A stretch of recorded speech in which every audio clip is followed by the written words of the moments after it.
नवाज शरीफ को वज़ीर आज़म बना दे और काम आगे लेके चले। आपने एक बंदे को लॉन्च करना शुरू कर दिया एज अ प्राइम मिनिस्टर। बिल्कुल आज हम इस नहर पे आ पहुंचे हैं कि हम डिफॉल्ट होने के फैज हमीद वो आए हैं और उन्होंने कहा कि आप इस तरह का फैसला नहीं, इस तरह का फैसला। जरा सा बंदा बाहर निकला और आपने उसको 3MQ के तहत गिरफ्तार कर लिया। इमरान खान अपने 3.5 साल के इक़्तिदार में बैडली अनपॉपुलर था। इमरान से तो आप इतना खौफजदा है कि उसकी तस्वीर बाहर नहीं निकलने दे रहे। हामिद खान भी कह रहा है कि इमरान खान को 2018 में जबरदस्ती लाया गया था। वो शाह नया दौर मीडिया नेटवर्क के ज़ेर तमाम प्रोग्राम है खबर गरम, और मैं हूँ सज्जाद अनवर और मैं हूँ नसीम सिद्दीकी। सज्जाद साहब, ये बताइएगा कि बड़ी गर्मा गर्म खबरें हैं। खैर पाकिस्तान में तो खबरें इसी तरह होती हैं जिस तरह पकोड़े समोसे नहीं गरम गरम निकल रहे होते ताज़ा ताज़ा, तो हमारे तो सुबह उठो तो कोई ना कोई खबर तैयार होती है। एक तो हम आज डिस्कस करते हैं, कल जिस तरह नवाज शरीफ साहब ने कौम से खिताब किया है, कौमी टीवी ने सब कुछ दिखाया है, ये क्या मामला चल रहे हैं। मेरे मतलब फिर वो अनाउंस कर दिया जाए काकड़ साहब को हटा दें, नवाज शरीफ को वज़ीर आज़म बना दे और काम आगे लेके चले। इस तरह तो नहीं होता ना तरक्की याफ्ता मुल्कों में या जमहूरी मुल्कों में कि आपने एक बंदे को लॉन्च करना शुरू कर दिया एज अ प्राइम मिनिस्टर। और दूसरी जो सजाद साहब बड़ी अहम खबरें हैं वो ये है कि सुप्रीम कोर्ट का बदलता हुआ मूड है।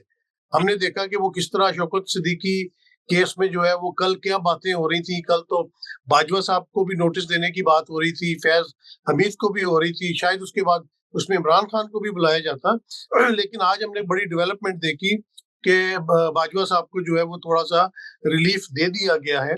और उसके अलावा जिस तरह कल लाहौर हाई कोर्ट में शेर अफजल मरवत को गिरफ्तार किया। क्या शेर अफजल मरवत इतना बड़ा लीडर बन गया है कि इनकी नींदें हराम होनी शुरू हो गई हैं, या किसी को ये पॉपुलर करने के लिए इस किस्म के काम कर रहे हैं? तो ये बहुत सारी चीजें हैं। पहले मेरे ख्याल से आप थोड़ा सा इनके ऊपर आप रोशनी डालें, नवाज शरीफ वाले मामले पे, चीफ जस्टिस वाले मामले पे सुप्रीम कोर्ट में, और जिस तरह अभी इलेक्शन कमिश्नर की भी उनसे मुलाकात हुई है। तो खबरें तो बहुत ज्यादा हैं। तो मेरे ख्याल से हम शुरू करते हैं और उसमें अपना अपना हम जो है वो तजिया बयान करते हैं। Over to you. सिद्दीकी साहब, मसला ये है कि हम सब लोगों का एक प्रॉब्लम है पाकिस्तान में, और उसमें हमारे अदारे भी शामिल हैं, सियासी जमातें भी शामिल हैं, उसमें जुडिशरी भी शामिल है, उसमें मीडिया भी शामिल है, कि सब ने अपने अपने हीरो और सब ने अपने अपने विलन बना रखे हैं। और उसकी कैजुअलिटी जो है वो मुल्क की हो रही है, इकोनॉमी की हो रही है, और हम पीछे के पीछे जा रहे हैं। अगर दुनिया की तरक्की को देखा जाए, दुनिया में जो डेमोक्रेटिक ह्यूमन राइट्स की एनवायरनमेंट है उसको देखा जाए, तो हम बहुत पीछे जा रहे हैं। बदकिस्मती ये है कि जमहूरियत के नाम पर भी कुछ ऐसे लोग आ गए हैं मार्केट में जो कि जमहूरियत पे बिलीव ही नहीं करते, दूसरों के साथ बैठना पसंद नहीं करते, दूसरों की बात नहीं सुनना पसंद करते। और इंसाफ के नाम पे बेशुमार जज आ गए ऐसे जो कि जब आते हैं इफ्तिखार चौधरी की तरह तो लगता है कि मुल्क में इनकलाब आ चुका है, लेकिन वो जब जाते हैं तो पीछे रैकेटों की कहानियां छोड़ जाते हैं और मुल्क को बिलियंस ऑफ डॉलर्स का नुकसान करके चले जाते हैं। तो हमें ना तो कोई काम का हीरो मिल सका है आज तक, ना कोई विलन मिल सका है। लेकिन बदकिस्मती से हम सारे इसी दायरे में हैं। हमारा कोई ना कोई एक विलन हमने बनाया होता है, एक कोई ना कोई फिक्टिशियस किस्म का हीरो बनाया होता है, और उसकी यही जो एक हमारी मुल्क के अंदर एक हर वक्त खींचातानी और डिस्टेबलाइजेशन है। इससे मुल्क बिल्कुल आज हम इस नहर पे आ पहुंचे हैं कि हम डिफॉल्ट होने के, हम दुनिया से भीख मांगते हैं, हम कर्जों पे अपने मुल्क को चला रहे हैं। तो ये तो बदकिस्मती है। और एक मैं बात करना चाह रहा हूँ, अब शेर अफजल मरवत की आप बात कर रहे हैं, या आप फॉर दैट मैटर ये बात कर रहे हैं कि ये हुकूमत इस तरह के हथकंडे क्यों इस्तेमाल कर रही है। भाई मुझे ये बताओ 2018 में क्या हुआ था। 2018 में एक महकमा ज़राअत इंट्रोड्यूस हुआ था जो एमपीएस को ले जाते थे, अगले दिन उनकी टिकट तक चेंज करवा देते थे। 2018 में ये हुआ था कि एक जज शौकत सिद्दीकी आगे कहता है कि मुझे मिलिट्री की और एस्टेब्लिशमेंट की एक अहम शख्सियत ISI के जो DG internal security teacher Faiz Hamid वो आए हैं और उन्होंने कहा कि आप इस तरह का फैसला नहीं, इस तरह का फैसला। तो मुल्क तो ये वही है ना, ये तो बदल तो नहीं गया ना। और जमहूरियत के स्टेक होल्डर ज्यादा वो हैं जो अना और नफरत और एक दूसरे को देखना पसंद नहीं करते।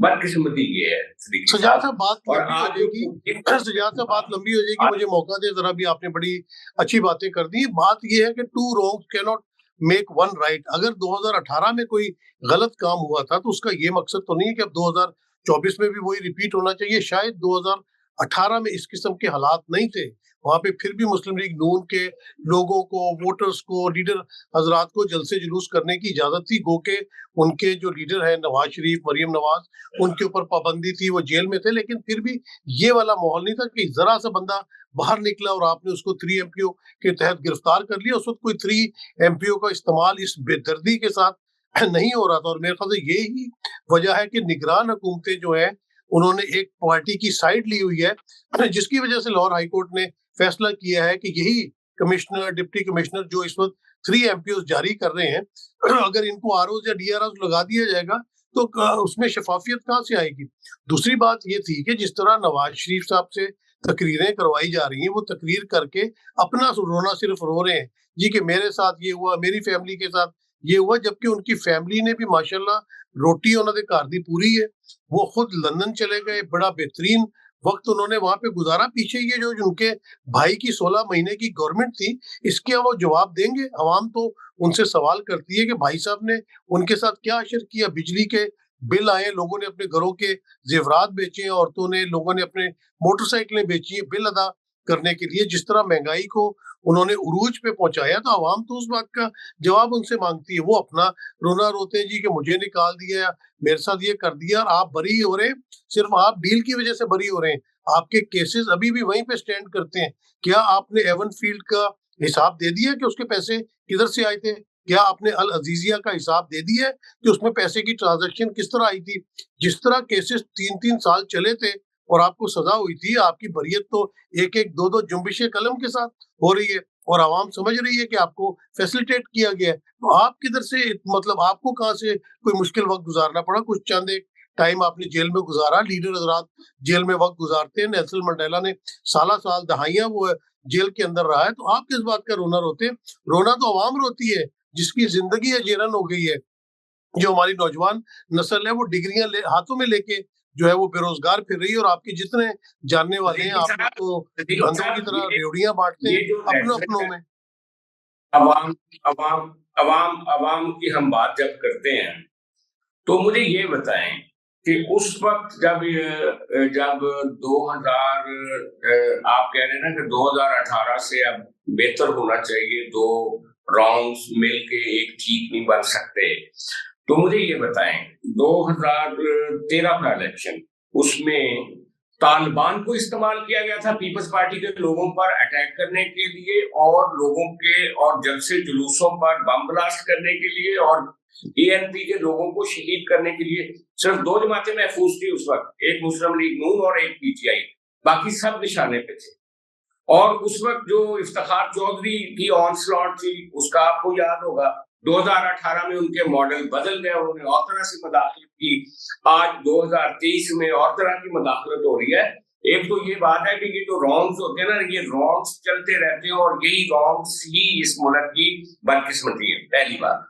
दूसरी बात, ये जो आप गरीब की बात कर रहे हैं, इमरान खान अपने 3.5 साल के इक़्तिदार में बैडली अनपॉपुलर था, गुर्बत में इजाफा हुआ था। जो नवाज शरीफ को जब इक़्तिदार से हटाया गया था, उस वक्त डॉलर की क्या कीमत थी, पेट्रोल की क्या कीमत थी, महंगाई की क्या सूरत थी। उसके बाद जब इमरान खान आया तो उसने बेड़ा गर्क कर दिया। फिर जाते हुए उसने, तो शेख रशीद ने कहा कि हम एक बम रख दें आपकी इकोनॉमी में, जाते हुए वो उसने IMF के साथ मुआहदा तोड़ा और ऑयल की कीमतें कम करके वो चला गया, जिसके नतीजे में आपको 1 साल तक IMF ने हाथ नहीं पकड़ाया। और तीसरी सबसे बड़ी जो खौफनाक चीज वो करके गया, वो ये करके गया कि IMF को अपने वज़राए खजाना, जो सूबाई एक वज़ीर खजाना पंजाब का और एक KP का, उनसे खत लिखवाया कि वो पाकिस्तान के साथ एग्रीमेंट ही ना करें। اور وہ اپنی تقریروں میں کہتا تھا کہ میں دیکھ رہا ہوں پاکستان سری لنکا بن جائے گا، جو کہ نہیں بن سکا۔ تو آپ یہ نہیں کہہ سکتے کہ یہ کوئی صرف 16 مہینے کی حکومت کی وجہ سے ہوا ہے، اس میں عمران خان کا بہت بڑا کنٹریبیوشن ہے۔ اور آج بھی عمران خان اگر جیل سے باہر آتا ہے تو آپ دیکھ لیجیے گا کہ وہ سیاسی جماعتوں کے ساتھ کس طرح سے بات کرے گا۔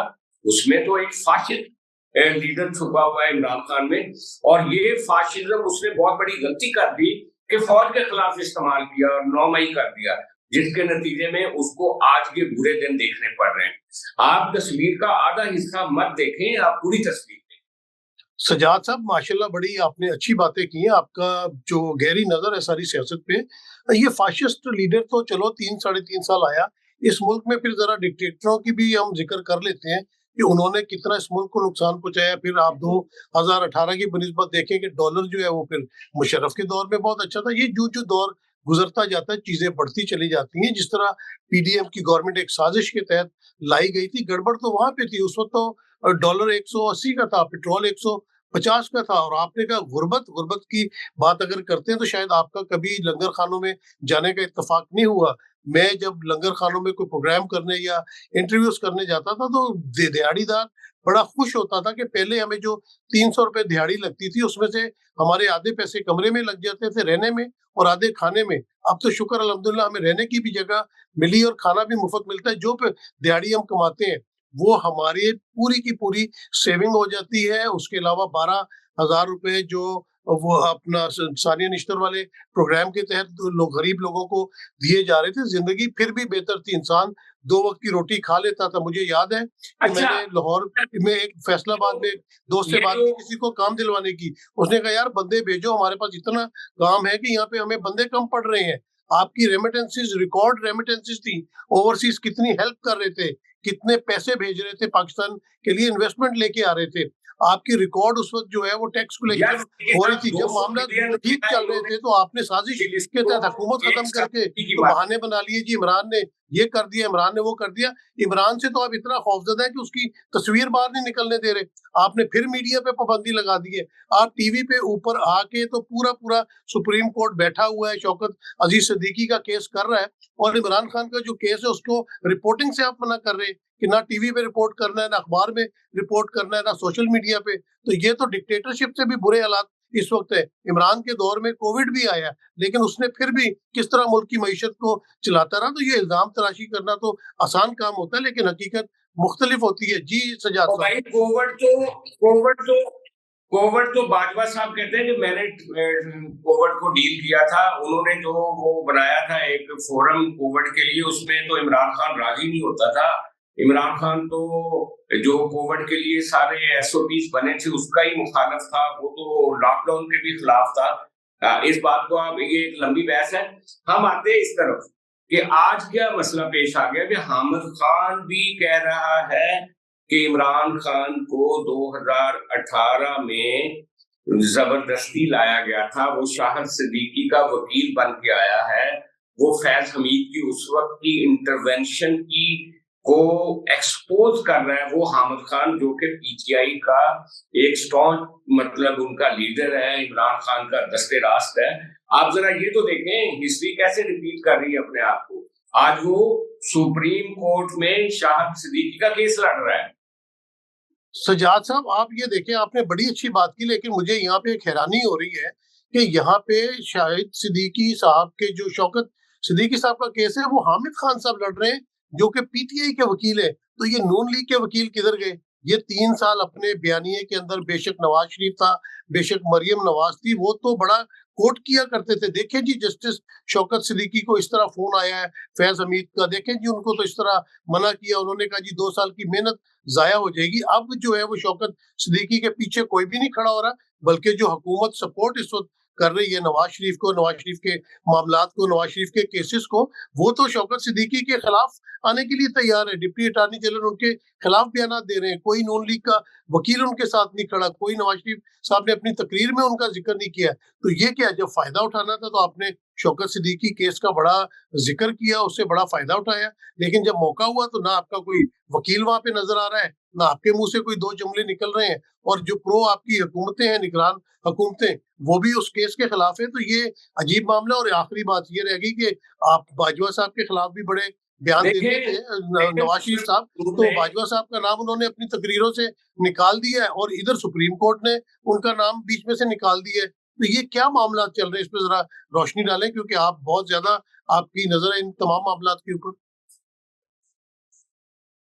देखें, बात यह है सिद्दीकी साहब के पहले इशू पे हम बात कर लेते हैं कि मुस्लिम लीग नून ने कई दफा अपनी जंग जीतने के लिए प्यादों को मरवाया है।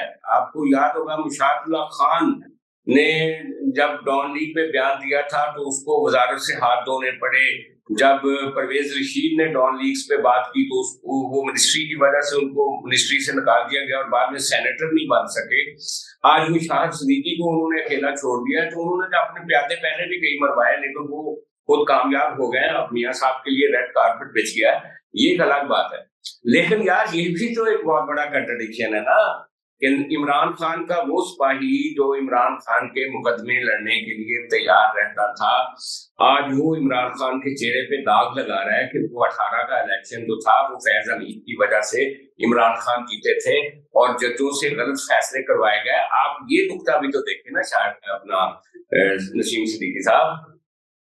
देखिए, बात ये कि नुकता बिल्कुल हम देख लेते हैं, बात ये है कि फिर असल मुजरिम कौन है इन तमाम चीजों के पीछे, जो इमरान खान को ला रहा है, जो नवाज शरीफ को ला रहा है। ये पाकिस्तान को तजुर्बागाह बनाई हुई है। 71 से कोई भी आपने सबक नहीं सीखा कि उस वक्त पॉपुलर लीडर मुजीबुर रहमान था, और सिर्फ पॉपुलर नहीं था, उसने साबित भी किया था, जितनी सीटें उसने जीती थी। तो अभी भी आप क्या कर रहे हैं, आज भी इलेक्शन आप मैनिपुलेट करने की कोशिश कर रहे हैं। तो ये जो कुव्वतें इन तमाम मामलात के पीछे होती हैं, उनको भी तो फ्रंट पे लेके आना चाहिए ना, उनको भी तो कटहरे में खड़ा करना चाहिए कि वो इस मुल्क के साथ क्या मजाक कर रहे हैं। बलूचिस्तान के आप हालात देख लें, जिस तरह चल रहे हैं, दहशतगर्दी की लहर चली हुई है। हमारे जो chief of the army staff general Asim Munir इस वक्त अमेरिका के दौरे पे, वो चाहते हैं कि पाकिस्तान की मईशत जो है वो एक बेहतर रुख के ऊपर जाए। मेरे ख्याल से वहां पे भी इस किस्म के काफी मामला डिस्कस हो रहे हैं, जिनके ऊपर आप बेहतर तरीके से रोशनी डाल सकते हैं। नहीं, पहली तो बात ये है कि वो कटहरे में ही लाया गया ना, उन्हीं लोगों को कटहरे में लाया जा रहा है। फैज हमीद अगर आया है तो फैज हमीद के साथ एक पूरी ट्रेल आएगी, एक पूरे लोग आएंगे कि आखिर क्यों एक जज तक वो पहुंचे और कहा कि ये फैसला यूं नहीं तो यूं करो। आज सुप्रीम कोर्ट में उसकी इब्तदा हो गई है। वो जो आपकी ख्वाहिश है कि उन लोगों को कटहरे में लाना चाहिए, उनको लेकर आ गए वो कटहरे में।